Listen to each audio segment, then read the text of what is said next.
кетсем. Урматтуу онлайн университеттин катышуучулары, бүгүнкү вебинар педагогика лабораториябыз тарабынан уюштурулуп жатат. Анын темасы долбоордун негизинде окутуу усулу, колдонуу үчүн практикалык сунуштар.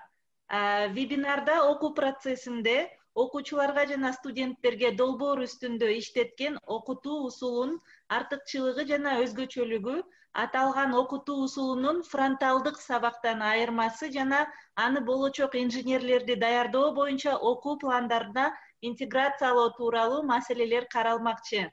Вебинардын спикери Германиянын Дрезден техникалык университетинин педагогика факультетиндеги тамак аш, тамактануу жана үй экономикасынын кесиптик билим берүү бөлүмүндө профессордун милдетин аткаруучу доктор PhD Джамиля Насировна Сманалиева болот. Джамиля Сманалиева белгилей кетсек, 2004-2007 жылдары 21 кылымдын кадрлары программасынын алкагында Германиядагы Берлин техникалык университетинин тамак аш химиясы жана технологиясы институтунда тамак аш реологиясы багытындагы докторлук PhD диссертациясын ийгиликтүү жактаган. Ошондой эле 2008-2018 жылдары Кыргыз-Түрк Манас университетинин инженердик факультетинин тамак аш инженерлиги бөлүмүнүн доценти болуп иштеген. Буга чейин Джамиля Сманалиева Кыргызстанда өндүрүлгөн балдын сапатын жана бал өндүрүшүнүн көлөмүн изилдеп, балды кайра иштетүү технологиясы боюнча китебин жазган. Ошондой эле ал эл аралык Science Citation Index категориясына катталган абройлуу илимий изилдөө журналдарына 8, Ринц маалымат базасына кирген журналдарга 6 илимий макаласын жарыялаган. Мындан тышкары, ал тамак аш инженериясы боюнча бир китептин бөлүмүн жана студенттерге арналган 3 окутуу методикалык көрсөтмөсүнүн автору болуп саналат. Анда эмесе сөздү Джамиля Сманалиевага берсем. Чоң рахмат, Элира. Мен азыр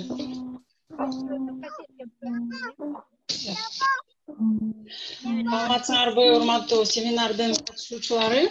Мени Элира аябай жакшы тааныштырып кетти. Бүгүнкү вебинарга кош келипсиздер. Темасы айтылгандай, долбоордун негизинде окутуу усулу, колдонуу боюнча сунуштар деп аталат. Мазмуну менен тааныштыра кетсем, долбоордун негизинде окутуу усулу деген эмне деген тууралуу жөнүндө аныктама беребиз. Андан кийин кичине кыскача тарыхына токтолом. Долбоордун негизинде окутуу усулу менен салттуу сабактан айырмасы, артыкчылыгы кандай, ошого токтолобуз. Андан кийин мисалдар келтирилет, инженерлерди даярдоодо колдонуу мисалдары келтирилет. Андан кийин корутунду менен вебинарды суроо жоопко беребиз да, вебинардын суроо жооп бөлүгүнө беребиз. Азыркы кезде студенттердин дипломундагы баа иш берүүчүлөр үчүн маанилүү эмес. Сиздер аны жакшы билесиздер. Иш берүүчүлөр кандидаттын жумшак көндүмдөрүнө, башкача айтканда soft skills же болбосо орусча айтканда мягкие навыки деп коет, ошол көндүмдөрүнө көңүл бурушат. Башкача айтканда иш берүүчүлөргө кандидаттын башка адамдар менен иштей алышы, критикалык ой жүгүртүүсү жана чечим кабыл алуу жөндөмдүүлүгү маанилүүрөөк. Ошондуктан мугалимдин алдында башкача, мурдагыдан башкача максат турат да. Биринчиден, Элира угуп жатасыздарбы? Угуп жатасыздарбы, Хорошо. Ошондуктан мугалимдин алдында, азыркы мугалимдердин алдында башкача, жаңы максат туруш керек да. Студенттерди канткенде ушул жөндөмдүүлүктөргө ээ болтурууга жардам бериш керек. Жана экинчиден, ал эми студент жакта мындай суроо турат. Эмне үчүн бул мугалимдин сабагы мага маанилүү деген.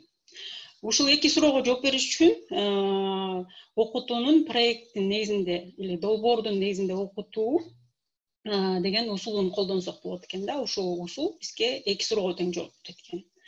Мугалимдин алдында эки студенттин түрү кездешет да.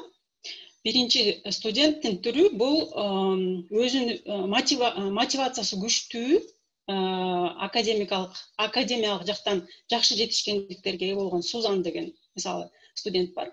Анан кийин экинчи түрү бул мотивациясы аз студент, буга биз жардам беришибиз керек мугалим катары.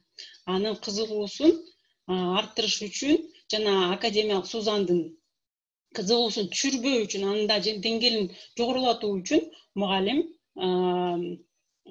өзүнүн сабагын кызыктуу кылып өткөзүшүбүз керек. Бул ошо диаграммада ошону көрүп турасыздар. Академиялык Сузандын бул ийгилиги жана академиялык эмес Роберттин ийгилиги кандай өсүш керек сабактын жүрүшүндө. Ушул экөөнүн тең аягында, сабактын аягында экөөнүн тең деңгээли жогорку деңгээлде болуш керек да, жогорку деңгээлге жеткириш керек. Ошондуктан биз окутууда ар кандай усулдарды, инновациялык усулдарды колдонушубуз керек. Эми долбоордун негизинде окутуу усулу деген эмне? Аныктама боюнча долбоорго негизделген окутуу окуучуларды узак убакыт бою реалдуу, кызыктуу жана татаал суроолорду, көйгөйлөрдү же чакырыктарды иликтөө жана аларга жооп берүү үчүн керектүү билим жана көндүмдөргө ээ болуусуна багытталган окутуу ыкмасы.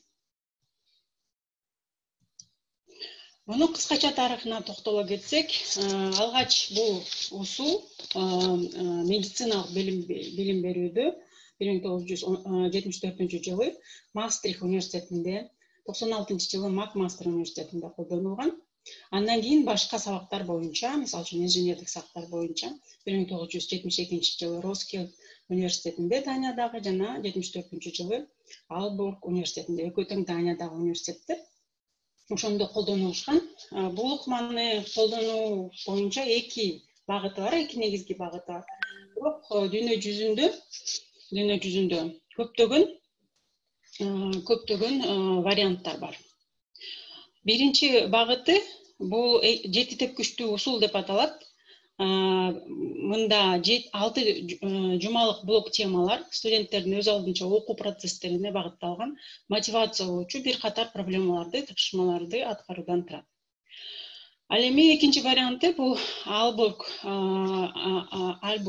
университетинин модели жана Roskilde экөөнүн проблемага жана проектке негизделген усулдардын айкалышындагы ыкма.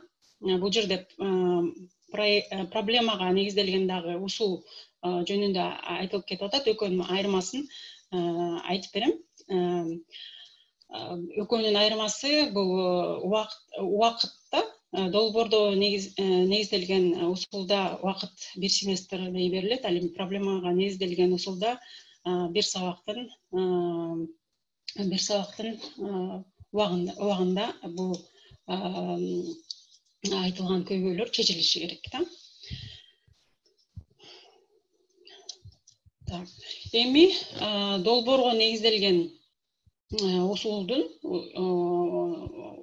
салттуу окутуудан айырмасы эмнеде?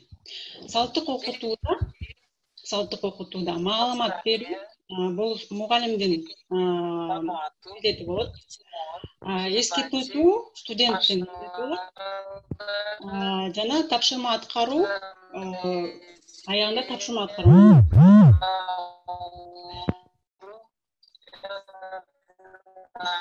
Байланыш жакшы болбой жатат окшойт.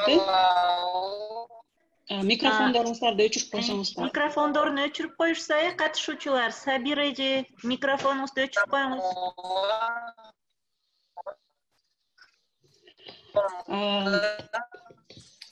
Долбоордун негизинде окутууда проблеманы аныктоо, белгилөө бул мугалимдин милдети болуп саналат.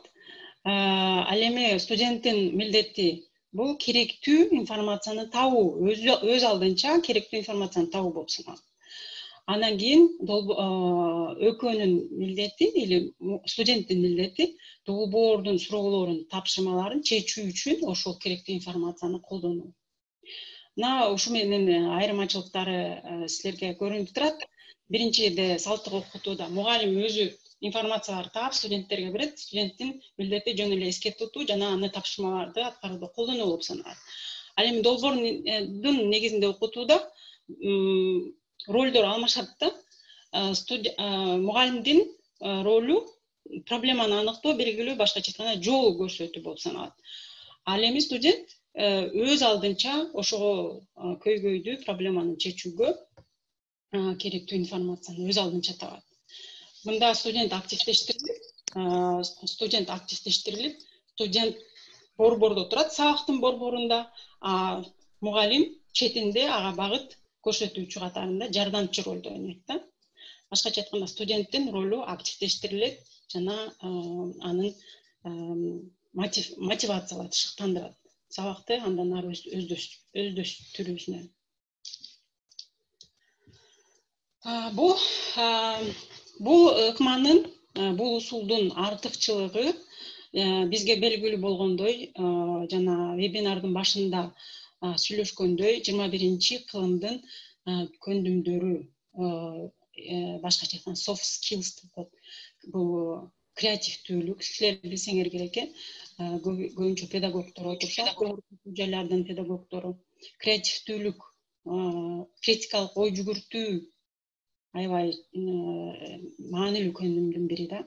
Өздүк продукт, чечим, идеяны кабыл алышат долбоордун негизинде окутууда. Биргелешип иштешүүгө үйрөнүшөт. Долбоордун тапшырмасы кандай болушу керек? Эми биз кийинки немебизде уже практикалык сунуштарга өтүп баштадым. Долбоордун тапшырмасы кандай болуш керек? Долбоордун тапшырмасы комплекстүү болушу керек. Башкача айтканда, тапшырма жалпыланган түрдө берилиши керек.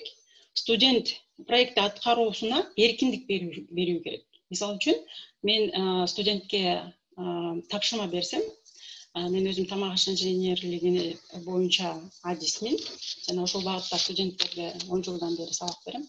Ошондуктан менин сабактарымдын мисалында айта кетсем, кандай тапшырма берем мен? Тамак аш өндүрүшүн долбоору. X жеринде, Кыргызстандын X областындагы X айылында X азыгын өндүрүүчү тамак аш ишканасын долбоорлоо деген сыяктуу тапшырманы берип, студенттин милдети кайсы өрөөндө, кайсы айылда, кайсы азыкты өндүрөм деп өзү чечет. Жана ошол долбоордун үстүндө иштейт. Башкача айтканда, бул чечим студенттин өзүнө таандык болот дагы, аны шыктандырып, бул долбоорду, сабакты өздөштүрүүнү шыктандырат дагы, андан ары кызыгуусун жаратат и жакшы натыйжаларга жеткирет. Экинчи эреже бул байланыштуу болушу керек. Башкача айтканда, студенттин буга чейинки алган билими биздин долбоордун темасы менен байланыштуу болушу керек. Алган билимдердин негизинде болушу керек тапшырма. Мультидисциплинардуу, ар тараптуу перспективадан каралышы керек. Мисалы үчүн, тамак аш өндүрүшүн долбоорлоодо ал экологиялык жактан дагы вопросторго, суроолорго караш керек. Саркынды суулар кака кетет, тамак аштын отходдору кака кетет, ошолорду караш керек. Экономикалык жактан перспективадан караш керек. Канча сомдон сатам, пайдасы кандай түшөт? Негизи ошол аймакка бул экономикалык эффективдүүлүк алып келеби? Ишчилер менен кантип камсыз кылам деген перспективадан да караш керек да. Бул мультидисциплинардуулук деп аталат. Экинчиси, кийинки эреже бул аутенттүү жана актуалдуу болуш керек тапшырмалар. Аутенттүү дегенибиз бул студентке жакын болушу керек, студенттин кызыкчылыгы менен байланышкан болуш керек. Мисалы үчүн, бул эрежени мен кантип аткарам өзүмдүн сабагымда? Студент, мисалы үчүн, жайкы практика учурунда шире чыгаруучу заводко барды дейли. Анан ал ошол кийин бүтүргөндө ошол заводдо иштейм деген чечимди кабыл алса, мен ага ошол шире өндүрүүчү заводдун долбоорун тапшырма берем да. Актуалдуулугу. Мисалы үчүн студент тапшырмаларда мен айтам, бул жерде мисалы үчүн Баткенде өрүктөр көп, иштетилбейт. Кел ошол жака бир өрүк иштетүүчү ишкананын долбоорун жасайлык деп ушундай тапшырма берем. Себеби бул актуалдуу, биздин Кыргызстанда өндүрүп аткан сырье же болбосо чийки азыктары иштетилиши керек. Иштетүү бул актуалдуу маселе, ошондуктан ушундай актуалдуу тапшырмаларды билишибиз керек да. Башкача айтканда, тапшырмаларыбыз, долбоордун тапшырмасы реалдуу, кызыктуу, студент өзү кызыккан тема болушу керек. Эми ушу проекттик долбоорду ишке ашыруу үчүн кандай кадамдар жасалыш керек мугалим тарабынан? Биринчи негизги суроолордон башташыбыз керек, негизги проблемалуу суроолордон башталышы керек. Мисалы үчүн, эгерде нан заводу Бишкекте 20 завод болсо, анда биз студентке Бишкек шаарында дагы бир нан өндүрүүчү ишкананы долбооруну кереги жок. Ошондуктан негизги актуалдуу суроолордон башташыбыз керек. Жана ошолорду студенттерге түшүндүрүп, шыктандырышыбыз керек. Андан кийин долбоордун планын иштеп чыгуу, бул мугалимдердин эң негизги немеси, милдети ушул. Планды иштеп чыгыш керек. Кандай бөлүктөрдөн туруш керек, кантип бааланат, качан кабыл алынат отчеттор, презентациялар, ошолор тууралуу студенттер менен сүйлөшүш керек жана ачыкталышы керек. Биринчи сабакта эле уюштуруу сабагында эки суроо тең иштелип чыгыш керек да. Долбоордун планын иштеп чыгуу жана долбоордун убакыт планын түзүү деген кадамдар студенттер менен чогуу, ачык айкын иштетилип жана аларга айтылышы керек. Экинчиси, кийинки кадам бул студенттердин жана долбоордун жүрүшүн көзөмөлдөө. Билесиздер, бизде балдар өз алдынча иштөөнү жакшы үйрөнбөй келишет да, студенттерчи. Сабак мектептен өз алдынча иштөө көп талап кылынбайт. Студент мектептен мугалим айтканын жасашат. Жана ошол диктант жазуу десе диктант жазышат, эсеп чыгаруу десе эсеп чыгарышат. Ал эми студент келгенде, университетке келгенде өз алдынча кандай десем, иштеше алышпайт да. Бул долбоорду иштеп атканда көзөмөл керек. Көзөмөл тотальный көзөмөл эмес, багы жумшак көзөмөл да. Бирок багыт берип туруш керек биз. Себеби эгерде планы жок болсо, жана долбоордун убакыт планы жок болсо, студенттер өз алдынча иштегенде баягы жалкоолонуп, долбоордун аягына чыкпай калышы мүмкүн да. Бул менин практикамда болгон иш. Ошондуктан көзөмөлдө сабактын жүрүшүндө семестр бою жүргүзүлүшү зарыл. Кийинки акыркы кадам бул натыйжаны жана тажрыйбаны баалоо деп аталат. Бул жерде эки баалоо жүргүзүлүп атат. Натыйжа, жыйынтык. Башкача айтканда, эмне ишкананын планы, ишкананын концепти, экономикалык расчеттору, баалары жактыбы, сизге жаккан жокпу, туура болду, туура болгон жокпу, ошол натыйжасын баалайсыз. Андан кийин тажрыйбасы. Ошол студент сиздин көзүңүздө кандай өстү? Мисалы үчүн, биринчи сизге келди, презентация жасаганды билбейт, отчет жазганды билбейт, пландаганды билбейт. Андан кийин долбоордун аягында келгенде сизге ал өзүнүн тажрыйбасын, өскөндүгүн көрсөттү да. Бул эки бөлүп ушуну баалайсыз мугалим катары. Бул айтылып жаткан этаптар бир аз кыйыныраак мугалимдер үчүн. Атайын семинарлардан, атайын китептерден, видеолорду көрүп даярданса болот. Мугалимдер үчүн азыр аябай көп маалымат булактары бар. YouTube'тарда жана илимий макалалар бар. Ошолордон окуп чыксаңыздар болот. Анан кийин өзүңөрдүн сабагыңарга колдонсоңуздар болот. Эми мен мисалдар бөлүгүнө келдим. Мен айтып кеткендей тамак аш инженерлиги бөлүмүндө Манас университетинде 10 жылдай иштедим. Ошондо мен тамак аш өндүрүшүн долбоорлоо сабагын алып барчумун. Бул сабак баягы окуу пландап атканда эле как долбоор катары, долбоордук сабак катары киргизилген. Окуу жүгү 6 ЭКТС, башкача айтканда 180 саат, 90 саат аудиториялык саат, 90 саат өз алдынча иштөө 14 жуманын ичинде да. Өткөрүлө турган жер кандай болушу керек? Бул компьютер менен жабдылган аудитория деп заказ кылдым мен башында эле. Себеби компьютерде биз презентацияларды жасайбыз, проекттерди чыгабыз AutoCAD программасы менен. Андан кийин ошон үчүн бизге проектор жана компьютер менен жабдылган аудитория керек. Команданы уюштурууда 1-ден 3-кө чейин студент өз алдынча уюштурулушат, өзүнүн каалаган адамдар менен киришет жана 5-6 бир семестр учунда 5-6 команда түзүлөт да. Бул учурда мугалимдин ролу эгерде жакшы студенттер бир группада болуп калса, аларга туура түшүндүрүп, бөлүштүрүү да. Себеби билесиңер, бизде 2 түрдүү студент бар, бирөөсү активдүү студент, бирөөсү активдүү эмес студент бар да.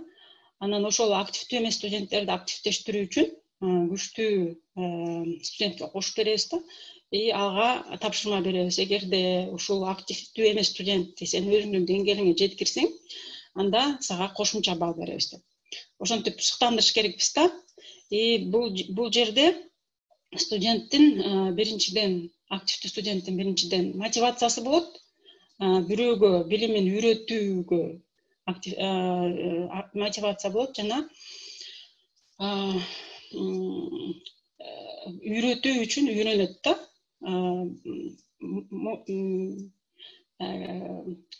Кандай десем, келечекте ал мугалим боло алабы, же болбосо мугалим болбосо дагы команданы жетектей алабы, ошол өзгөчөлүгүн күчтөндүрөт да, көндүмүн күчтөндүрөт. Окутуунун натыйжалуулугун баалоо. Бул баалоо боюнча дагы студенттерге башында маалымат берилиши керек. Темага байланыштуу презентация жана отчет 3 этаптуу командага байланыштуу баалоо жүргүзүлөт. Бул сабакка керектүү билимдер жана көндүмдөрдү айтып кеттик. Бул навыки деп аталат, или англисче айтканда skills. Кандай керектүү билимдер, то есть билим керектелет бул долбоорду жасаганга. Бул тамак аш химиясын окуш керек, тамак аш технологиясын билиши керек, тамак аштын сапатын башкарууну билиши керек. Ишканалардын экономикалык эсептөөлөрүн билиши керек. Ишканалардын экономикасын билиш керек. Кандай көндүмдөр талапталат? Бул болжолдоо, пландаштыруу деген көндүмдөр керек. Техникалык чыйуу жана мейкиндикти элестетүү билүү абдан керектүү көндүмдөр болуп эсептелет да. Долбоордук тапшырманын мисалы 2018-жылдын жай семестринен мисал келтирип жатам. Биринчи, ошо тамак аш өндүрүшүн долбоорлоодо студент эмне кылат? Биринчи, рынокты изилдейт. Рынокты изилдөөдө кандай информациялар керек болот? Ошол маалыматтардын баардыгын ал өз алдынча чогултат. Мисалы үчүн, кайсы аймакта кандай ишкананы долбоорлойм жана кайсы азыкты чыгарам, кайсы ассортименттеги азыкты чыгарам. Мисалы үчүн, жана айтып кеттик, өткөндө өрүктөр көп болгондуктан жана алар кургатылып экспорт болуп эле кетип калышат. Ал эми андан реэкспорт кылып Тажикистан сатып алып, кайра жууп, товардык көрүнүш берип, сорттоп, коробкага салып, кайра өзүнүн атынан Россияга экспорттойт.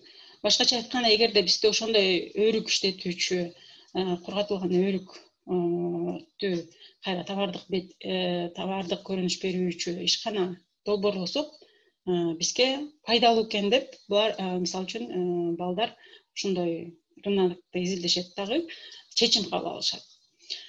Өндүрүүчү азыкты тандашат. Өрүктү кургатабы же өрүктөн шире алгануу неме пайдалуубу, ушунун бардыгын чечишет өздөрү. Андан кийин технологияны тандашат. Кургатуунун технологиясы, мисалы үчүн өрүктү кургатууну чечсек, технологиясы толтура да. Эгерде билсеңиз, кургатуу мисалы үчүн сублимациялык муздак кургатуу деп коет. Сублимациялык түрдө жүрүшү мүмкүн, традициялык күндө жүрүшү мүмкүн, же болбосо кургатуучу шкафтарда жүрүшү мүмкүн. Кургатуучу шкафтардын дагы түрлөрү көп, ошондуктан алар технологиялык эсептөө жүргүзүшөт. Андан кийин жабдыктарды эсептеп, тандап, андан кийин цехти же ишкананын долбоорлоого өтүшөт. Бул жерде AutoCAD программасы колдонулат. AutoCAD программасын билбегендерге 2 сааттык үйрөтүү жүргүзүлөт. Жана акыркысы экономикалык эсептөөлөр. Экономикалык эсептөөлөрдө дагы башында сабак берилет, кантип эсептейбиз, пайда деген эмне, жалпы чыгымдар жана өзгөрүүчү чыгымдар деген эмне деген түшүнүктөрдүн баарын берип, анан балдарга өз алдынча иштөөгө убакыт беребиз. Бул бардык этаптардын убактысы болот. Кайсы жумада кайсы этапты бүтүрүш керек студент жана кандай отчеттук түрү тапшырылат. Мисалы үчүн рынокто изилдөөгө 2 жума берилет. Бул жерде 4 сааттан 8 саат кетет дагы. Интернет булактарынан керектүү маалыматтарды изилдөөгө убакыт берилет. Аудиторияда да отуруп иштешсе болот, жана компьютер менен жабдылган аудиторияда, же болбосо өз алдынча группа менен библиотекаларда иштесе болот. Өндүрүүчү азыкты тандоо. Бул рынокто изилдегенден кийин кабыл алуучу чечим. Бул 1 жума берилет дагы. Ошол жуманын аягында, ошол сабактын аягында презентация суралат. Презентацияда рынокто изилдегени жана кайсы азыкты тандалганы айтылып, энергия менен кандай камсыз болот, буу менен кандай камсыз болот ишкана, кайсы жерге салынат, кайсы калкты ишке тартат, кандай вопростор чечилет, ошонун баардыгын презентациялап, өзүнүн чечимин бизге сунуштайт. Андан кийинки жумада айтып кеттик, технологияны тандоого 1 жума берилет, технологиялык эсептөөгө 1 жума, жабдыктарды эсептөө жана тандоого 1 жума берилет. Эгерде рынок туура эмес изилденсе, өндүрүүчү азык туура эмес тандалса, ошол этап туура эмес болуп калат да, бала кайрадан баштап рынокто изилдеши керек. Ошондуктан башында мугалимдин багыт бериши керек да. Ушул ассортимент консультациясы көбүрөөк болуш керек. Цехти долбоорлотконда айттык, бул кичине кыйыныраак жумуш, бизге техникалык чүйүү жөндөмдүүлүгү керектелет. AutoCAD программасын билүү жөндөмдүүлүгү керек болот. Буга 2 жума берилет жана цехти долбоорлогон цехти презентациялоо менен аяктайт. Кийинки акыркы бөлүк экономикалык эсептөө, буга 1 жума берилет да, презентациялоо менен жалпы бардык бөлүктөрдү презентациялоо менен аяктайт сабак. Бул жерде долбоордун жыйынтыгынан бир аз мисал келтирип атам. Долбоордун негизинде окутууда аягында кандайдыр бир продукт, азык, цех, ошолор сунушталышы керек. Башка студенттердин көзүнчө сунушталышы керек, жана башка студенттер тарабынан да бааланышы керек. Бул жерде бааланып атканда мен гана эмес, мен ушул сабакты өткөрүүгө жардамдашкан ассистенттер дагы отурушат да, буларды баалашат. Бул жерде студенттин презентациялай билүү, өзүнүн чечимдерин аргументтештирүү жана башка командада иштөө жөндөмдүүлүгүн көрсөтөт да, жана ошол жөндөмдүүлүктөр, көңүлдөр бааланат. Бул жерде жанагы цехти ортосунда алынып, ишкананын жалпы планы көрсөтүлгөн. Студенттер ушул планды да чийиш үчүн ишкананы иштетүү үчүн кандай жардамчы өндүрүштөр керек болот, ошону да билиш керек. Территориясынын пландаганы, мисалы үчүн кайсы жерден суу келет, кайсы жерден жылуу суу келет, саркындуу суулар кандай иштетилип, кайсы багытта шамал согот, ошого жараша цехтин территориясын пландашат да. Бул дагы экинчи бир долбоордун жыйынтыгы же азыгы продуктусу болуп эсептелет да. Ушу мен экинчи мисал келтирсем, бул долбоордун негизинде окутуу дегенде экинчи сабагыма да колдонгон бул усулду. Бул жаңы азыктарды иштеп чыгуунун негиздери деген сабак. Негизи бул окуу планында мугалимге жараша тема тандалат деп жазылып турат. Анан мен ошо теманы өзүм тандап, жаңы азыктарды иштеп чыгуунун негиздери деп атап, сабакты уюштурууну бул долбоордун негизиндеги усулду колдонгом да. Бул жерде сабактын жүрүшү биринчи сабакта маалымат берилет балдарга. Балдарга маалымат берилип, уюштуруу боюнча маалымат берип, топторго бөлүнөт, тапшырмалар аныкталат. Долбоордун структурасы, планы жана календары менен тааныштырылат. Балдар биринчи сабакта, андан 2-ден 4 лекцияга чейин теориялык негиздери менен тааныштырылат балдар. 5-нчи сабактан баштап тандалган тема боюнча алар азыктарын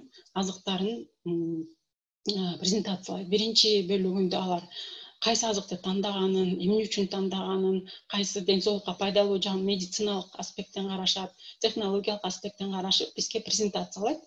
Бул биринчи бөлүгүндө, экинчи бөлүгүндө уже даяр азык, өзү тандаган азыкты алып келишет да. Алып келип, студенттердин жардамы менен багы тест группа түзүлөт. Органолептикалык касиеттери, мисалы үчүн дамы, көрүнүшү, жыты, текстурасы, консистенциясы сыяктуу көрсөткүчтөр менен баа берилип, студенттер бири-бирине өзүнүн ойлоп тапкан жаңы азыгын сунушташат. Ошол учурдан сүрөттөрдү көрүп турасыздар. Ошо биринчи группа болчу бул. Жок, бул экинчи группа. Экинчи жылы бул долбоордун негизинде окутуу усулунду ушул сабакка колдонгон экинчи жылдагы результаттары. Бул жерде соя сүтү иштелип чыккан, андан кийин кара үйрүк жаңгак кошулган шоколад менен капталган таттуу азыкты көрүп турасыздар. Үчүнчү сүрөттө курут өрүк менен иштелип чыкты. Ушуларды көрүп турасыздар. Аягында балдар презентация менен, андан кийин отчет жазуу түрүндө отчет тапшырышат. Жана отчетту финалдык презентациясы менен отчетту финалдык баалары катары кабыл алынат. Балдардын өзүмдүн байкоолорума караганда балдарга бир аз кыйыныраак болот долбоордун негизинде окутууда. Себеби балдар бул долбоордун маанисин түшүнүш керек да, маанисин түшүнүш керек жана планын, убакыт планын түшүнүш керек. Баалоодо бир аз таарыныштар болушу мүмкүн, себеби акырында студенттер өздөрү баалашат азыкты. Таарыныш болбосун деп мен балдарды да өзүм айтам, силер да баалагыла, силер да баалаганды үйрөнгүлө, фидбек деп коет, өзүңөрдүн оюңарды айтканды үйрөнгүлө деп балдарга дагы баа бергенине мен мүмкүнчүлүк түзөм дагы. И алардын мындай айтча айтканда критикалык ой жүгүртүүсүнө дагы көмөк көрсөтөм да. Себеби бири-бирине критика айтуу аябай кыйын да. Анан ошону айтам балдарга. Балдар критика айтканда бири-бириңердин көңүлүңөрдү оорутпагандай кылып, конструктивдүү критика айтпа. Эгерде силерге даамы жакпай калса, же формасы жакпай калса, ошону негиздеп, анан бааңарды айтпа деп, бул жерде дагы балдар өзүнүн оюн айтканга үйрөнүшөт. Эми корутундуга келсем, Долбоордун негизинде окутуу, студент борбордо мугалим багыт берүүчү болуп саналат деп айтып кеттик. Экинчиден, долбоорду аткаруу студент үчүн кызыктуу, себеби реалдуу долбоор. Үчүнчүдөн, мугалим үчүн бул кыйын, имплементациялоо же болбосо колдонуу бул кыйын. Мугалим атайын курстан өтүп даярданыш керек, семинар ачыш керек, өз алдынча окуп, видеолорду көрүш керек, илимий булактардан маалымат алыш керек. Өтө көп макалалар бар. Ошолорду башка өлкөлөрдө кандай, кайсы предметтерден жүргүзүлөт деп маалымат көп алынышы керек. Жана имплементациялоо үчүн ресурстар керек. Ресурс деп бул персоналдык ресурстар, мисалы үчүн кафедра, факультеттеги мугалимдердин колдоосу керек, ассистенттер керек. Мисалы үчүн өзүң жалгыз 5-6 группаны, 5-6 темадагы иштеп аткан группаны консультация бериш жана аларга багыт бериш кыйыныраак. Ошондуктан ассистенттердин жардамы абдан чоң. Менин сабактарымда 4-2 чейин ассистенттер жардам берет. Үчүнчүдөн, инфраструктура керек. Башкача айтканда аудитория керектүү, компьютердик программалар, интернет байланышы керек. Жана финансы болушу керек. Финансы, мисалы үчүн, продукту чыгарууда, мисалы үчүн, тамак ашта тамак аш чейки азыктары керек болсо, ал эми машина чыгаруучу же машина механикалык факультеттерде аларга детальдар, мисалы үчүн металл, ар кандай электрондук бөлүктөр, ошолорду сатып алыш үчүн университеттин каражаты болушу керек да. Жана студенттерге ошондой мүмкүнчүлүк түзүп бериш керек. Мен ушу менен өзүмдүн вебинардагы айтылуучу маалыматтарымды бөлүшүү менен аягына келип жеттим. Эгерде сиздерде суроолор болсо, аягында суроо жоопторго жооп берип, дагы теманы ачыктай элек. Сиздерге чоң рахмат көңүл бурганыңыздар үчүн, катышканыңыздар үчүн чоң рахмат. Жана ушул жерден мен айтып кетет элем, организаторлорго, онлайн университеттин организаторлоруна чоң ыраазычылык билдирем. Маалыматты кеч эле таркаттык. Бүгүн көрүп турасыңар, катышуучулардын саны көп. Чоң рахмат. Силердин ишиңерге ийгилик каалайм. Рахмат Жамиле эжеке, чоң рахмат. Анда эмесе азыр кезекти суроо жоопко берсек, бул жакта чатка дагы жазып атышат суроолорун. Азыр окуп койсом биринчи суроону. Эгер суроо бергиси келгендер болсо, микрофонуңуздарды жандырып суроо берсеңиздер болот. Азыр чатта Назгүл деген суроо атат. Жок.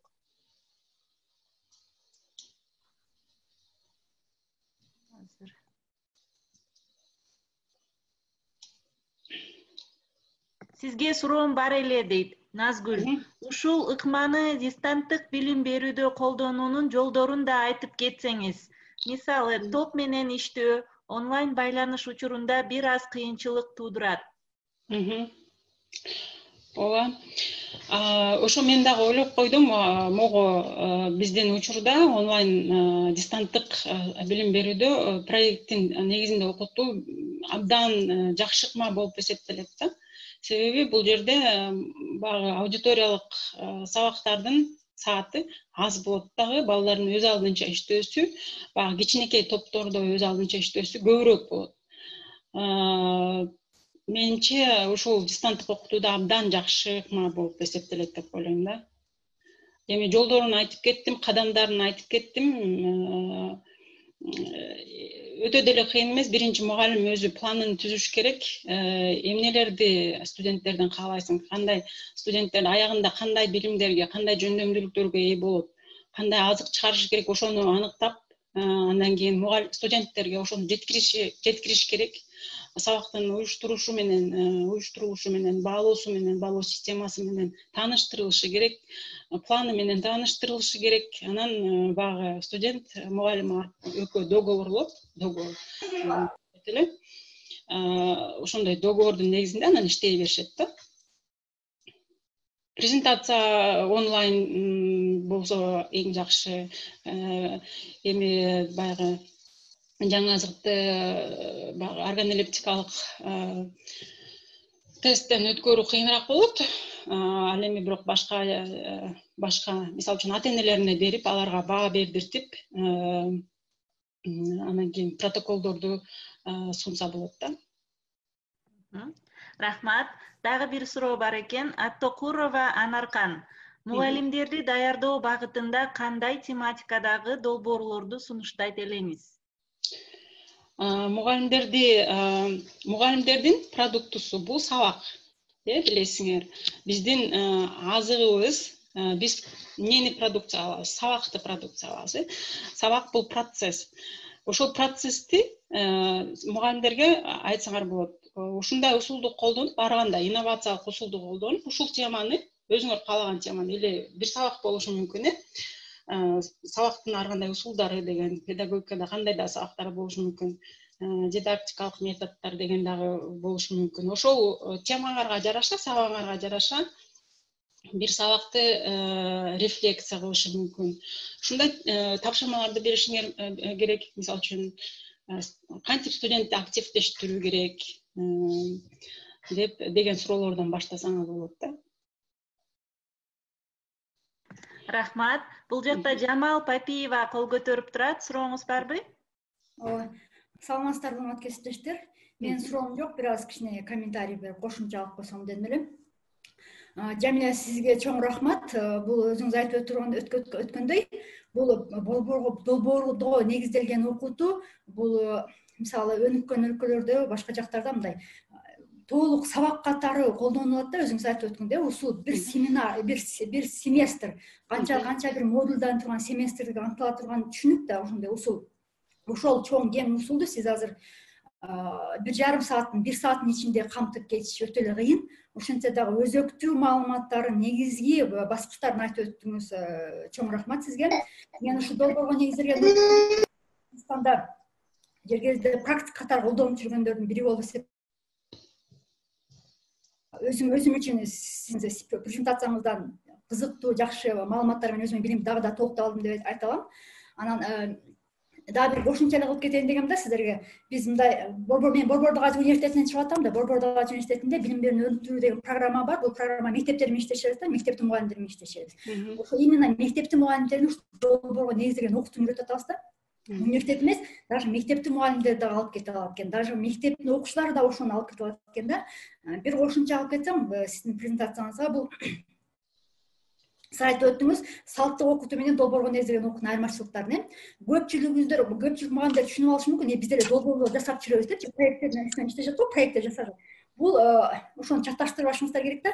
Долбоор менен иштөө бөлөк, долбоорго негизделген бөлөк. Анын дагы айырмачылыктары, бир топ айырмачылыктар бар да. Мен долбоор менен иштейм деген менен ал бирок долбоорго негизделген иштөө ал такыр башка да. Азыр мисалы Анаркан эжекенин суроосу берилди го. Мугалимдер даярдоо багытында тематика долбоорлор сунуштат дегенде, бул жерде долбоор сунуштоого азыр мүмкүн эмес деп ойлойм. Бир аз мисалдарды келтирип кетти Жамиля эжеке. Бирок долбоорго негизделген окута дегенде биринчи суроо, көйгөй, Жамиля эжеке айтып өткөндөй, суроо маселени коюп алып туруп, ошол суроону чечиш үчүн, көйгөйдү чечиш үчүн кандай долбоорлорду келтириши мүмкүн. Жана айтып өткөнүбүздөй, мисалы интерактивдүү усулдар мененби же ошол эле мисалы сабакта көңүл бөлбөгөн окуучулар менен кантип иштеш деген биринчи көйгөй десеп тандап алып туруп, ошол көйгөйдүн үстүнөн чыгат да, бордун айырмасы, бир топ айырмачылыктар бар. Рахмат сизге. Чоң рахмат. Сиз өзүңүз педагог болсоңуз керек, мугалим? Ооба, өзүм англис тилчи мугалиммин. Бир топ жыл мугалимдердин билимин өркүндөтүү, өз мугалимдердин билимин өркүндөтүү багытта магистрлик кылгам да. Ошол мугалимдердин билимдерин өркүндөтүү тарапта иштейм. Андан тышкары азыр именно мектеп мугалимдерин иштеп атабыз. Project based learning, өзүм англис тилчи мугалиммин. Project based learning, problem based learning деген жаңы термин түшүнүктөрдү алып келип, ошонун үстүнөн иштеп атабыз да, практика катары. Мектептин мугалимдерин ошону үйрөтөт. Биз мисалы Нарын шаарында февралда семинар өттүк да, семинарларды өтө эле келип атабыз. Нарын шаарында бардык мектептерди камтып, анан project based learning долбоорго негизделген окуутууну үйрөттүк дагы. Ошонун негизинде проекттерди иштеп чыкканбыз да, Анан ошо долбоор уюштуруп апрелдечи. Анан монтип эле жок жерден карантин болуп калып, баардыгы токтоп калды да. Ошондой эгерде долбоорубуз бүтүп ярмарка азыр тилекке каршы токтоп турат, балким келечекте болуп калсак, онлайн университетинин башынан бери катышып келе жатам. Туруктуу катышуучусу болуп атам, балким бөлүшүп калам сиздер менен. Жакшы болот, сиздин тажрыйбаңыз менен бөлүшсөңүз биз дагы кубанычта болобуз. Мектептерге бир аз проект based learning'ди колдонуу мугалимдерди биринчи окутуш керек, анан кийин окуучуларды мугалимдерди даярдап, мугалим сиз азыр аз көбүнчө азыр мугалимдерге мисалы түшүнүксүз болуп калды, анткени деген өткөнбүз да 1 саат бул жетишсиз да. Биз деген бул теманы коюп алыптыр. Биз эртең менен 9-дан баштап 5-ке чейинки воркшопторду өтөсүң, анан кайра фоллоу-аптарды өтөсүң, кайра кайтарым байланыштарды. Ошентип атана мугалимдерге жетет да. Бирок кызыктуу жумуш. Эгер калыштар болсо аябай изилдеп туруп иштеп чыкса, бул азыр биздин айлана чөйрөгө, биздин контекстке жакшы сиңип кете элек да. Сиңип кете элек, ошо аябай жакшы, маанилүү. Рахмат. Сизге рахмат. Рахмат чоң. Бул жакта дагы суроо бар экен. Чолпон Курманалиева. Башталгыч класстарда долбоордук окутуунун негизинде сабакты кандай өткөрсөк болот? Жаңы эле айтып кеттик, башталгыч класстарда дагы буну колдонсок болот. Мисалы үчүн жаратылыштануу сабагында колдонсок болот. Мисалы үчүн өсүмдүктөрдүн ар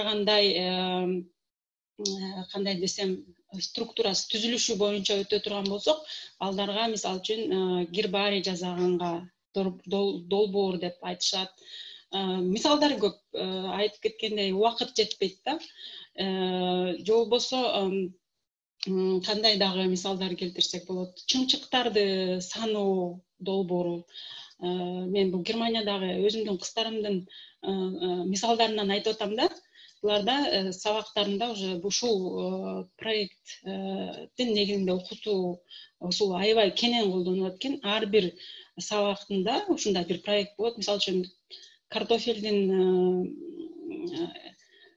картошка менен тааныштырууда бүт ошо картошканын тарыхынан баштап, картошкадан эмне тамак жасалат, ошонун баарын ошо проекттин негизинде окутулуп үйрөтүлдү да. Бул дагы бир мисал. Экинчи дагы бир мисал китепти презентациялоо деген мисал болду да.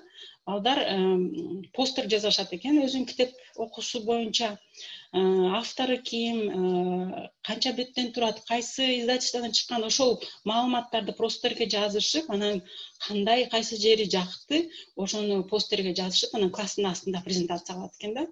Ошонун баардыгы аябай балдарды кызыктырып, өз алдынча иштөө, анан кийин бул жерде балдар өзүнүн продуктусун презентациялап, анан башка балдардыкын дагы көрүп, анан идеяларды, кийинки идеяларды алышат экен да. Абдан кызыктуу, өтө көп мисалдарды келтирсе болот. Рахмат. Дагы суроолоруңуздар барбы, урматтуу катышуучулар? Эгер суроо берем десеңиздер, микрофонуңуздарды жандырып суроо берсеңиздер болот. Дагы бир суроо келиптир Перизаттан чатка. Эгер долбоор жазуу үчүн кайсы сайттардан карасак болот дейт? Кайсы сайттардан карасак болот? Долбоордун негизинде окутуу деген башка, анан долбоор жазуу деген бир аз башка. Бирок долбоордун негизинде окутууда, долбоорду жазуу дагы үйрөтүлөт. Жана мен азыр презентациямдын аягында ошол источниктер бар. Мен сиздерге анан бөлүшүп коем источниктер менен. Рахмат. Бүгүнкү презентацияны онлайн университеттин WhatsApp группасына жиберебиз, Жамиле эже. Ошол жактан көрүп алсаңыздар болот. Рахмат чоң, ишиңиздерге ийгилик дейт. Урматтуу катышуучулар, дагы сурооңуздар барбы? Жамал Папиева кол көтөрүп атат. Мен кошумчалап эле кетейин, жана маалыматтарды сурап атпайбы, кайсы жактан алсак болот депчи. Биз ошо мугалимдерди даярдап аткан датаны издегенбиз да, биз дагы аябай кыргыз тилинде жок, таппайсыздар, такыр. Орус тилинде 1-2 табышыңыздар мүмкүн, жок да. жаңы тренд которулуп эле окшойт да. Долбоорго негизинен окутууну эгерде англис тилин билген болсоңуздар, аябай эле маалыматтар көп. Анан бул жерде да менен да сурап атат, контакт бере аласыздар. Эгерде кааласаңыздар менин деле контакттарымды берип коем, эгер байланышсаңыздар болот. Ооба, англисче аябай көп видеолор бар. Ар кандай диаграмма билгендер бар, мисалдар бар, толтура англис тилинде, немис тилинде тапсаңыздар болот. Тилекке каршы орус тилинде деле мисалы мен жөндүү балким Жамиле эжеке тапкандыр, жөндүү бир инструкциялуу бир макалды таба алган жокмун да мен өзүм делечи долбоорго негизделген окуттум. Себеби биз мугалимдерге орус тилинде, кыргыз тилинде, эки тилде тең окутабыз да, анан именно таппагандыктан айлабыздан которгонго туура келип, баардык материалдарыбызды англис менен которгонго туура келет да. Эми бизде которуу бул күнүмдүк иш да, потому что себеби дегенде тамак аш технологиясында кыргызча дегилет китеп жок. Өзүбүз которуп, ошондуктан которуп башка сайттардан, англисче сайттардан кароо мага мен үчүн күнүмдүк мындай иш да, ошондуктан неметпептирмин. Азыр мисалы Жамиле эжеке тамак аш сферасын багытында мисалдар келтирди. Бул ойлобоңуздар тамак ашкана байланыштуу деп. Бул бардык предметтерден, дегиле бүт бардык садиктен баштап жогорку жайдын ар бир багытында колдоно турган жакшы бир усул демекчи элем да. Рахмат. Чолпон Дүйшөнбаевна кол көтөрүп турат. Сурооңуз барбы? Саламатсыңар. Бүгүнкү спикерге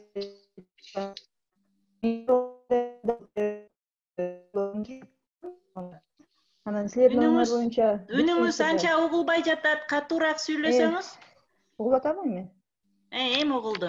Мен да колдонуп жүрөм ушул сабактарымачы проекттерди, долбоорду ушул группаларга берип.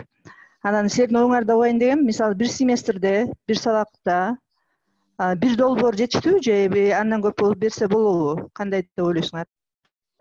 Эми ал сиздин предметиңизге жараша го дейм да. Бир гана тапшырма, долбоордун бир тапшырмасы жетиштүү болот деп ойлойм. Себеби сабактын аягында алар бир азык, чыгарылган азык же чечим же продукт презентациялашы керек да. Анан кийин биз мүмкүнбү сизден кайсы предметти бересиз ошону сураганга? Сиз кайсы предмет бересиз? Экология сабагы боюнча мисалы. Экология боюнча. Экология сабагы боюнча сиз өзүңүз айтып кеттиңиз, канча тема бересиз бир семестрде? Мисалы биздики сабак эми 2 кредит да эми. 2 кредит болсо аз эле берсеңиз болот да. Az bir tapşırma berseniz жетиштүү болот деп ойлойм. Себеби 2 кредит, 2 эле сабак, 2 саат, то есть бир жумада 2 эле саат экен да, студенттерге иштөөгө аз эле убакыт берилип атат да. Бул да ошо кредиттердин санына да карата тапшырмаңарды оорураак, жеңилирээк даражада берсеңер болот. Рахмат чоң. Эчтеке эмес. Рахмат. Урматтуу катышуучулар, кимде дагы суроо бар биздин спикерге? Чатка жазып атышат, Назгүл жазды. Менимче СРС катары берсе да абдан жакшы болот го дейм. СРС самостоятельная работа студента.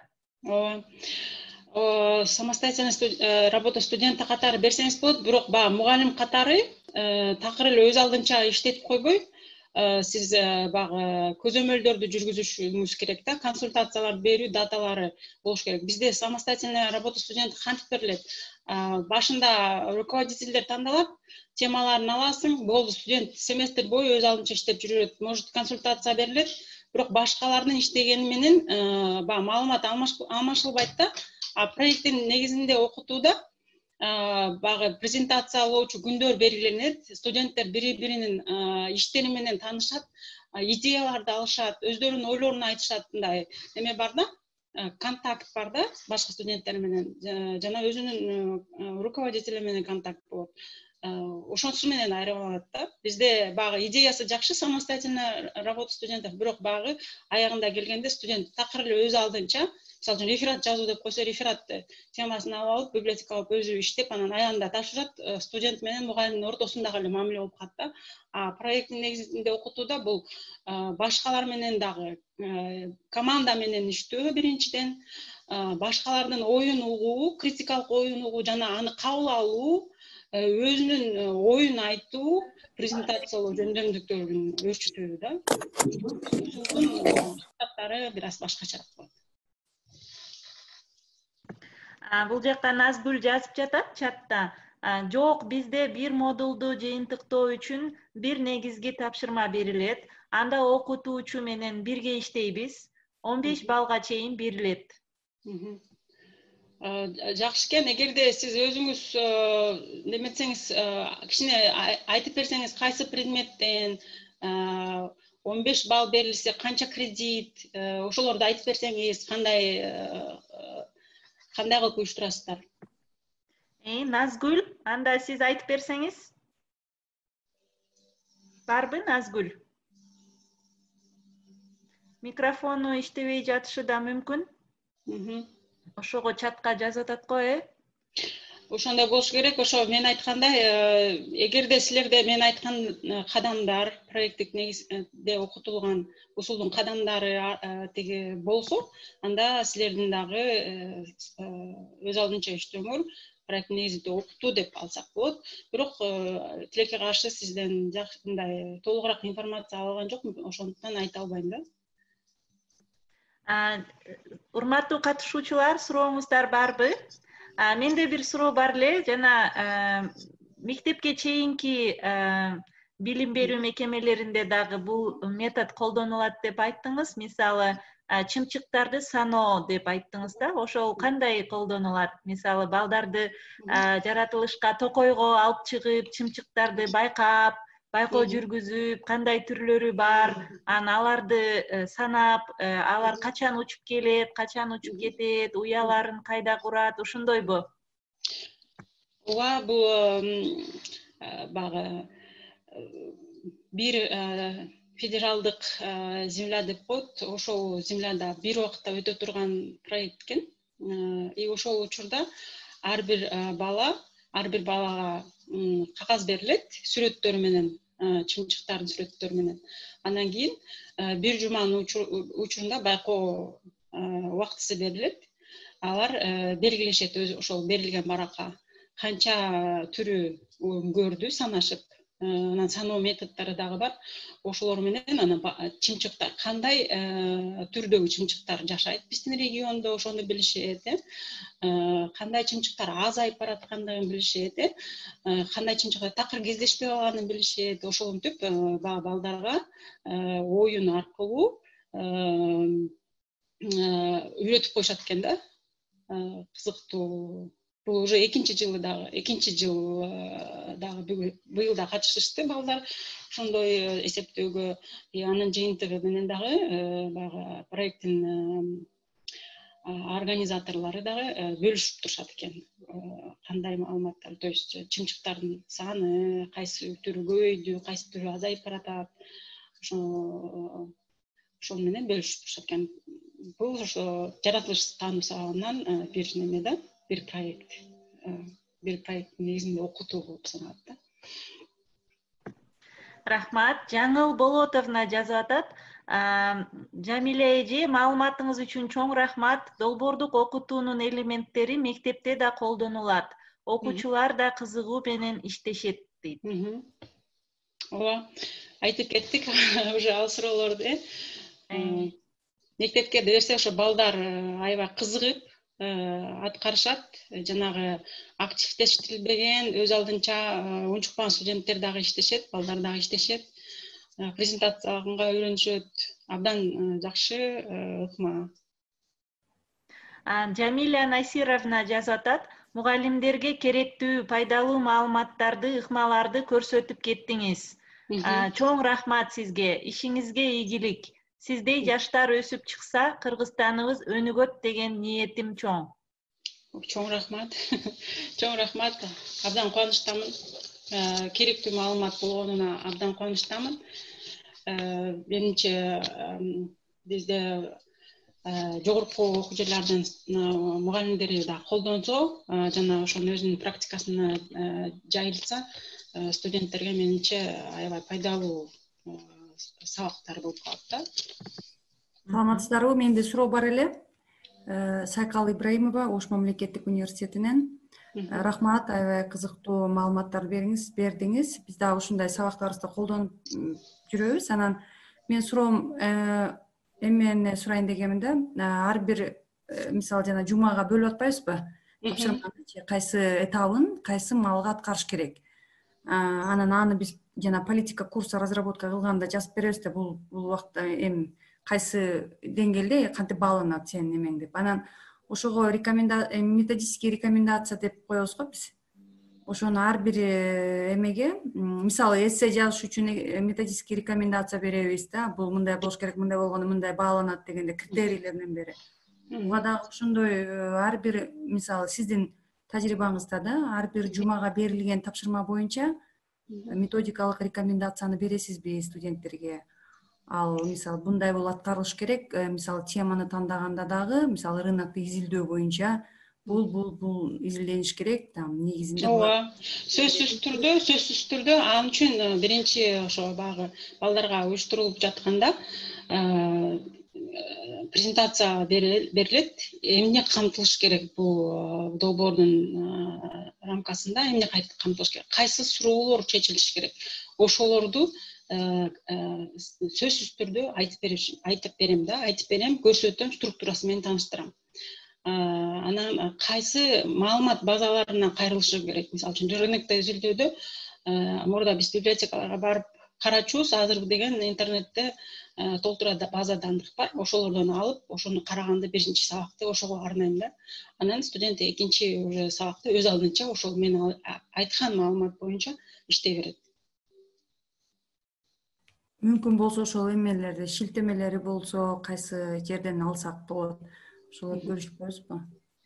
Макул, сиз кайсы предметти бересиз? Кайсы предметти? Биздики жана методы исследований дегендер бар да, анан жанагы основа написания исследовательских проектов деген сыяктуу. Эми ал, конечно, сабактын негизи курстун башынан аягына чейин бир проектти жазып чыгышат. Ошо сиз айткан аягында бир сөз түрү бир изилдөө жүргүзүп, мисалы да, кайсы методду колдонду, кантип выборканы кандай кылдыны, ошолордун баарын үйрөтөбүз как бы. Бирок ошого методический рекомендация аябай керекпи деп ойлодум да, өзүмчө ойлойм да. Сиз айткандай кайсы суроого жооп бериш керек, бул эмнени камтыш керек, бул мада жасалып аткан иш аткарганда ошонун эмнеси болуш керек, эмне камтылыш керек, эмне аткарылыш керек дегендей деп ошону айткан маанындагы эми бунун баары аябай чоң эмгекти, анын баарын жасап, анан кайра студенттерге таркатып, анан кайра алыш, обратную связь жана фидбек деп атпайсызбы?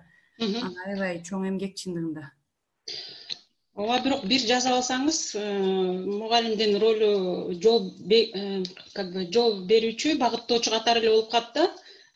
Студенттер өздөрү иштешет да. Ошондо сизге абдан эле жеңил болот. Биринчи уюштуруу кыйын, өзүң апробация кылуу да кыйын. Биринчи өзүң түшүнүш керек бул методду. Эмне каалайсың балдардан? Кандай натыйжасын каалайсың? Ошону билиш керекпиз. Анан кийин билгенден кийин уже требовать эткенде оңоюраак болот да, пландаганда оңоюраак болот. Сиздин дисциплинаңыз боюнча бир аз башкача экен. Менин шилтемелерим баягы проект based learning боюнча шилтемелерди таштайын, анан кийин баягы тамак аш өндүрүшүндөгү маалыматтарды FAO Stat.com'дон алабыз. Ал эми баягы агрардык илимдерге байланыштуу маалыматтар да. Анан кийин сиздики илимий изилдөө иштерин жүргүзүү болсо, социалдык билимдер окшойт. Анда сиздерге общий эле проект based learning жөнүндөгү шилтемелерди жөнөтүп коеюн.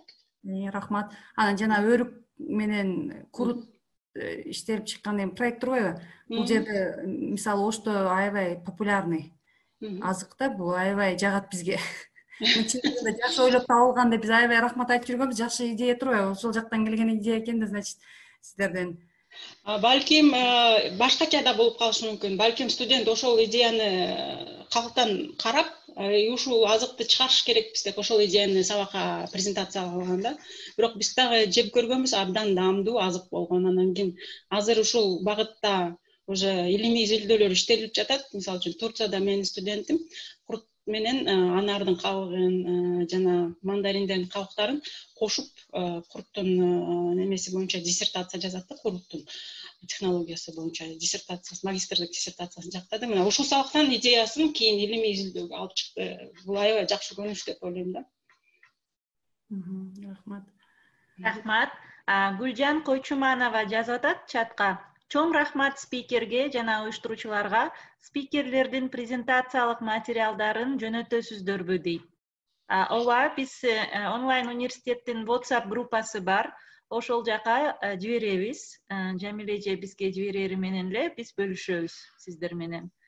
Дагы суроолор барбы катышуучулардан? Бул Жамиле эже, сиз айтып кетсеңиз, Германияда азыр сиз иштеп атасыз да, ошол Германияда университеттерде ушундай долбоорго негизделген окутуу бардык эле сабактарда колдонулабы, атайын сабактар барбы, ал учебный пландын канча пайызына чейин түзөт ушул долбоорго негизделген окутуу? Негизи долбоорго негизделген окутууда башынан окуу пландап атканда эле пландап кетиш керек да. Бул модулдун сабак немеси кредити көбүрөөк болот. Анан башында эле багы зав кафедра окуу планын жаңыртып атканда эле мына ушул сабактан проект кылсак болот деген багы сабактын жыйынтыгы, модулдун жыйынтыгы кандай бааланат? Проект, семинарский работа болобу, же болбосо контрольная работа болобу деп 3 түрүн белгилеп кетет да. Анан мугалим катары сен өзүң чечсең болот студенттер мененчи. Бул сабактан, бул модулдан биз быйыл проекттик жумуш жасайбыз, долбоор жасайбыз. Же болбосо бул сабактан быйыл биз контрольный работа алам деп студенттер менен өзүнчө чечишет да. Студент өзү тандаса болот, мен бул сабактан проект жазайм. Же болбосо мен бул сабактан семинарский работа жазайм. Жана же болбосо мен контрольный работа жазайм деп 3 түрдүү экзамендерге алар регистрация кылышы мүмкүн да.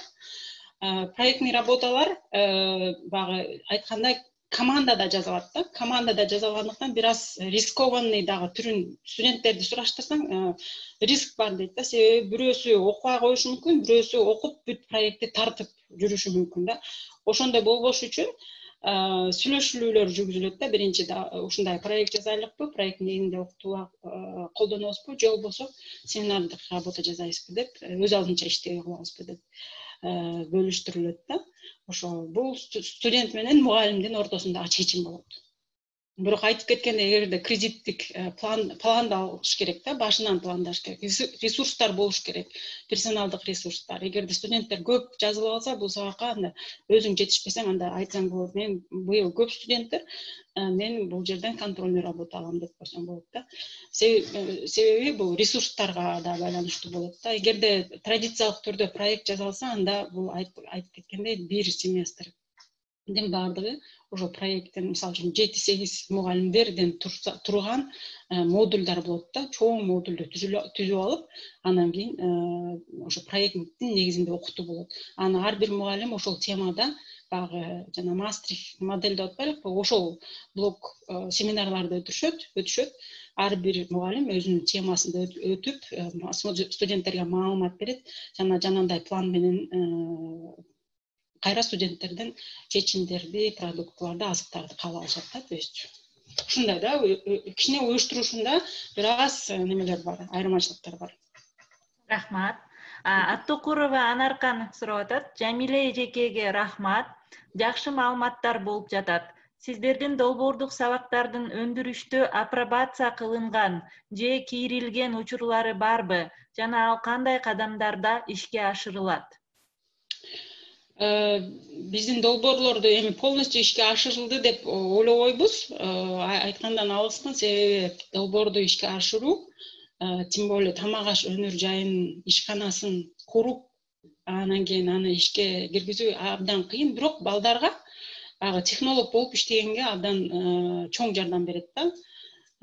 Ошол проекттерден өткөн балдар азыр технолог болуп ар кандай ишканаларда иштөөдө.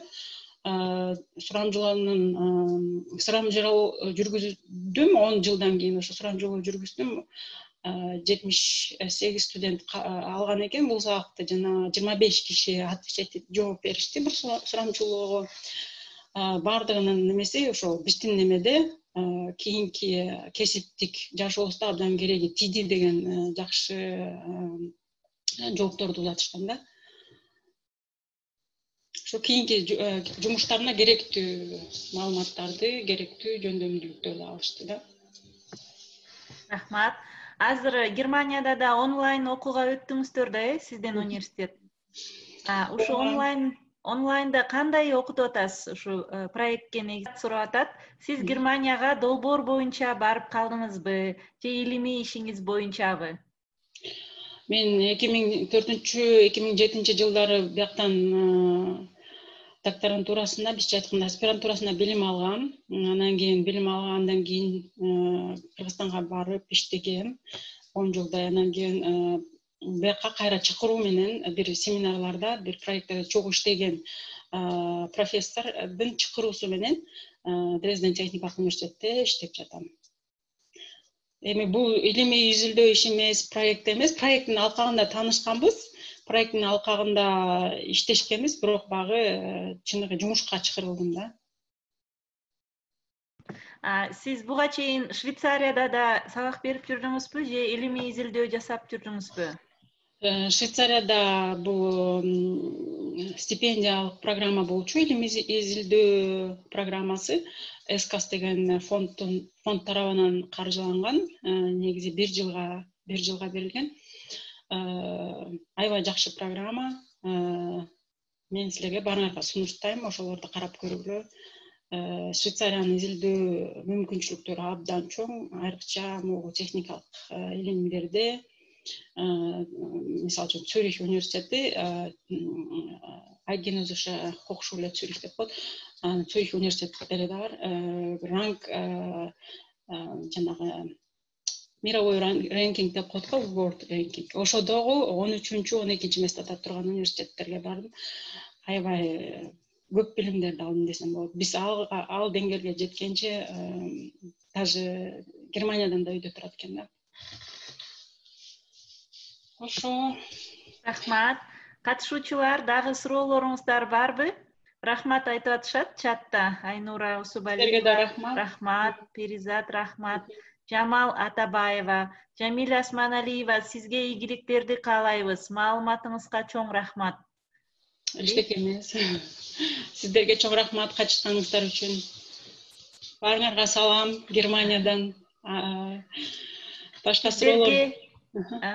Сиздерге илимий макала конференцияларга катышса болобу дейт. Азыркы учурда эми COVID-19 критикалык ситуациясы болгондуктан азыр конференциялардын баардыгы онлайн түрүндө болуп атат, жана жылдырылып атат. Ошондуктан бирок катышса болот. Бул менде бир суроо бар эле, эми ресурстар боюнча сиз айтып кеттиңиз, бул проектке негизделген окутууга ресурстар керек депчи. Ошо кандай ресурстар керек? Лаборатория керекпи? Же кандай же бир жабдуулар керекпи? Сөзсүз түрдө, мисалы үчүн техникалык илимдер багытында болсо, сөзсүз түрдө мастерской керек да. Мастерской же болбосо компьютер менен жабдылган, мисалы үчүн программисттер болсо, анда сөзсүз түрдө компьютер керек, программа керек. Баягы машиностроительдер болсо, машина куруучулар болсо, аларга мастерскойлор, слесарь деп жабдыктар сөзсүз түрдө керек. Биздин немеге, биздин тамак аш боюнча сөзсүз түрдө кичинекей кухня керек, учебная кухня керек. Ошо мисалы үчүн жок болгондугуна байланыштуу бизде балдар үйдөн жасап келишип атты, бирок чындыгында эгерде чыныгы проекттик негизинде окутуу усулун колдонсок, анда бизде дагы ушундай мастерской, кичинекей кухня болушу керек эле да. Бул бир немеси, требованиясы. Рахмат айтып атышат. Жеке координаттарыңызды алсак болобу консультация алуу максатында деп жазып атышат. Ооба, Жамиле эжеке менен онлайн университет аркылуу баарлашсаңыз болот. Консультация эгер кеңеш, кеп кеңеш керек болсо, Жамиле эже. Жаңыл Болотовна жазып атат, ишиңиздерге ийгилик, Жамиле эжекеге чоң рахмат. Сиздерге да чоң рахмат. Анда эмесе суроолор жок болсо, анда микрофондорубузду жандырып, вебинардын спикерине кол чаап койсок, Чоң рахмат. Рахмат чоң. Жакшы маанилүү маек болду да вебинар. Рахмат. Катышканыңыздар үчүн чоң рахмат. Жамиле эже дагы ушундай вебинарларды уюштуруп катышып туруңуз. Сонун дагы ушундай семинарларды өткөрүп туруңуз, аябай сонун болду. Чоң рахмат.